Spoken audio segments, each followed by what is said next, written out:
राधे राधे, जय श्री कृष्णा, जय बाबा मोहन राम की। कैसे हैं आप सभी? आशा है सब कुशल मंगल होंगे। बाबा मोहन राम की कृपा आप सभी पर सदा बनी रहेगी।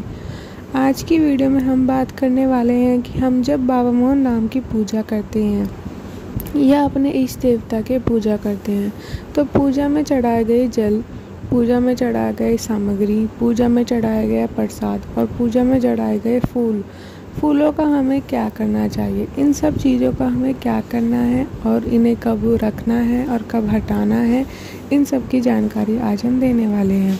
तो इसीलिए इस वीडियो को आखिरी तक देखना, क्योंकि यह आपके लिए बहुत इम्पोर्टेंट होने वाली है, क्योंकि पूजा तो हम सभी करते हैं। तो वीडियो अच्छी लगे तो वीडियो को लाइक भी कर देना। चैनल पर नए हो, अभी तक सब्सक्राइब नहीं किया है तो सब्सक्राइब कर देना। साथ में बेल आइकन को प्रेस करना मत भूलना, ताकि आगे आने वाली वीडियो की नोटिफिकेशन आपको समय पर और सबसे पहले प्राप्त हो सके। तो अब हम सबसे पहले जानते हैं कि जब हम बाबा मोहन राम के समक्ष एक लोटा जल, तांबे के लोटे में हमें एक लोटा जल रखना चाहिए जिसमें थोड़ा सा गंगा जल मिला होता है। वो हम जब बाबा मोहन राम के समक्ष रखते हैं तो वो चरण अमृत बन जाता है। इस चरण अमृत को जब आप वहाँ से आपने अगर सुबह रखा है तो आपको वो शाम को उठाना है। शाम को उठाने के बाद अपने घर में थोड़ी सी उसकी छींटे मारनी है। जो शेष जल बच जाएगा उसे आप अपनी चौखट पर गिर सकते हैं या अपने घर के आंगन में गिर सकते हैं। तो इससे जो होता है, हमारे घर में जो नेगेटिविटी होती है, नकारात्मक शक्तियाँ होती हैं, वो हटती हैं और सकारात्मक ऊर्जा का विकास होता है। इस प्रकार से बाबा मोहन राम हमारे लिए सकारात्मक शक्ति प्रदान करते हैं अपने चरण अमृत के द्वारा। तो ये एक लोटा जल का जो कार्य होता है वो हमें हमेशा अपने बाबा मोहन राम की पूजा में करना चाहिए। अगर आप करते हो तो आपने देखा होगा कि आपके घर में नकारात्मक शक्तियाँ नहीं आएंगी, और इस बात का भी ध्यान रखना। और अगर आप करते हो और अगर आपके घर में नेगेटिविटी बनी रहती है तो आप इस कार्य को करो, आपके घर में पॉजिटिविटी आएगी, सकारात्मक ऊर्जा आएगी।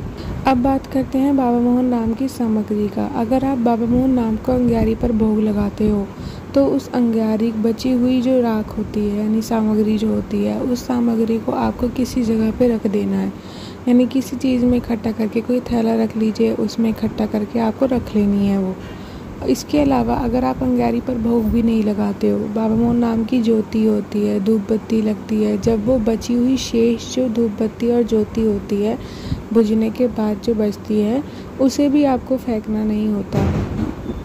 उन्हें आपको एक थैले में इकट्ठा कर लेना है। सामग्री को और ज्योत बत्ती को आपको कहीं भी इधर उधर फेंकना नहीं होता है।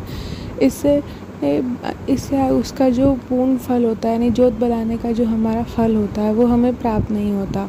तो इस बात का आपको ध्यान रखना होगा। ये इन चीज़ों को आपको इकट्ठा करके रखना है। और इसके अलावा जब भी आप गंगा स्नान करने जाएंगे या गंगा पर जाएंगे तो आपको किसी के हाथों भिजवा देना है, या आप जाएंगे तो आप उसे लेकर जाना और गंगा में विसर्जित कर देना। इन बातों का ध्यान रखना, क्योंकि इनका जो फल होता है वो प्राप्त नहीं होता अगर ये हम इधर उधर फेंक देंगे। इन धूप बत्ती का, जोत बनाने का हमें फल तब मिलता है जब हम इसे गंगा जी में पूरी विधि के द्वारा विसर्जित कर देते हैं। अब बात करते हैं कि मंदिर में पूजा में चढ़ाए गए प्रसाद का हमें क्या करना चाहिए। तो जब भी हम बाबा मोहन राम को, अपने इष्ट देवता को भोग लगाते हैं तो हम मंत्र बोलते हैं। उस मंत्र का मतलब ही ये होता है कि आपको दिया हुआ सब कुछ हम आपको ही समर्पित कर रहे हैं। हमें जो भी मिला है उन्हीं की वजह से मिला है और अब हम उन्हीं को समर्पित कर रहे हैं। इसे हमारी सेवा का एक अंग मानकर आप इसे स्वीकार कर लीजिए। तो जब हम बाबा मोहन राम को भोग मंदिर से उठाने जाते हैं थोड़े समय पश्चात, तब हम उसे एक प्रसाद के रूप में लाते हैं।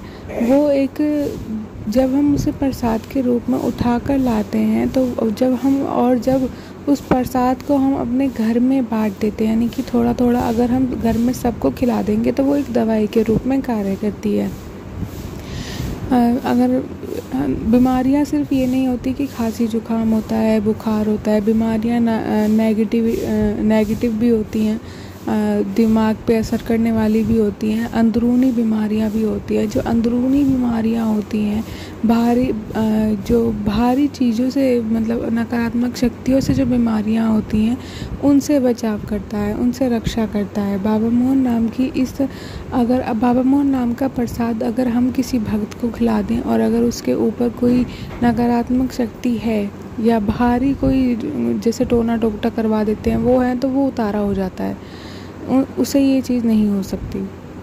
तो इस बात का भी आपको ध्यान रखना है कि प्रसाद अगर आप अपने घर में सदस्यों को खिला सकते हैं तो उन्हें खिलाएं, और अगर ख़राब हो गया है कि अब काफ़ी वक्त बाद आप उठा रहे हैं तो उसे गाय को खिलाएं, उसे फेंके ना बेकार समझकर। इस बात का आप ध्यान रखिएगा। अब बात करते हैं कि जो बाबा मोहन नाम को हम फूल चढ़ाते हैं, फूल को विसर्जित कर सकते हैं। जैसे हमने बाबा मोहन नाम की सामग्री को विसर्जित कराने के लिए बताया, ऐसे ही आप फूलों को भी कर सकते हो।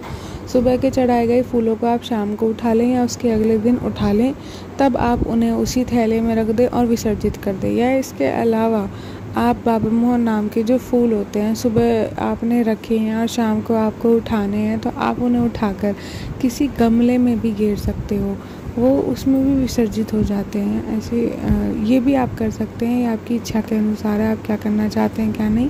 आशा है आपको वीडियो अच्छी लगी होगी। वीडियो अच्छी लगी हो तो लाइक कमेंट शेयर ज़रूर करना, ताकि हमारे JBMR ग्रुप में और भी ज़्यादा लोग जुड़ सकें।